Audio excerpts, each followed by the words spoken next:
بسم اللہ الرحمن الرحیم۔ طب انبیاء و اہل بیت کی 12ویں کلپ میں ہم آغا صاحب سے یہ سوال پوچھنا چاہیں گے کہ قبلہ صاحب، یہ اصل میں کینسر کیا ہوتا ہے؟ بسم اللہ الرحمن الرحیم۔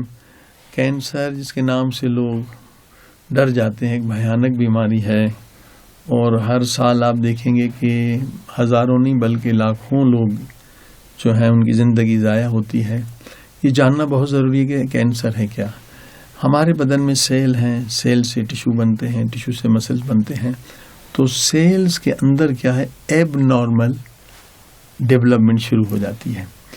یا یوں سمجھیں، آسان کر دیں کہ مثلا سارے سیل جو ہے نا اس طرف جا رہے ہیں، لیفٹ سے رائٹ جا رہے ہیں، ان کا ایک سسٹم ہے، مگر ایک سیل جو ہے باغی ہے وہ یہاں کھڑا ہو جاتا ہے۔ اب اسی باغی سیل کو کینسر کہتے ہیں۔ اگر یہ کھڑا رہے تو اتنا خطرہ نہیں ہے، لیکن ایک مرتبہ سارے سیلوں کے درمیان یہ آگے کھڑا ہو جائے گا تو کیا ہوگا، وہ سیل ٹکرائیں گے، وہ جمع ہونے لگیں گے، تو ان نیسیسری گروتھ ہوگی۔ ٹھیک ہے نا۔ اکثر لوگوں کے باڈی میں کینسر سیل ہوتے ہیں، وہ ایک کھڑے ہوتے ہیں ایک جگہ پر، ایکٹیو نہیں ہوتے ہیں، تو خطرہ نہیں ہوتا ہے۔ لیکن جہاں وہ ایکٹیو ہو جائے تو کینسر کا انسان مریض ہو جاتا ہے۔ لہٰذا یہ باغی سیل جو ہیں یہ ہے اصل کینسر۔ اب یہ بھی سوچنے کی بات ہے، اہل بیت کا تو فلسفہ یہ ہے کہ بیماری کا سب سے بڑا سبب کیا ہے، گناہ ہے، اللہ کی نافرمانی ہے۔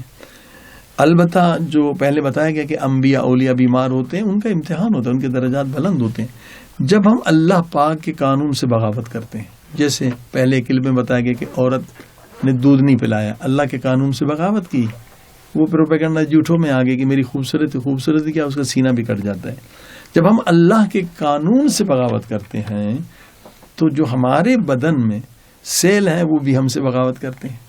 جب ہم اللہ کے مطیع نہیں، دیکھیں آنکھ ہماری اطاعت کر رہی ہے، زبان کیونکہ اللہ نے انہیں حکم دیا ہے، تو سیل بھی اسی طرح سے جب ہم اللہ کے باغی ہو گئے، رسول خدا کے قانون کے باغی ہو گئے، شریعت کے باغی ہو گئے، تو یہ سیل بھی ہم سے بغاوت کرتے ہیں، اننیسیسری گروتھ ہو جاتی ہے۔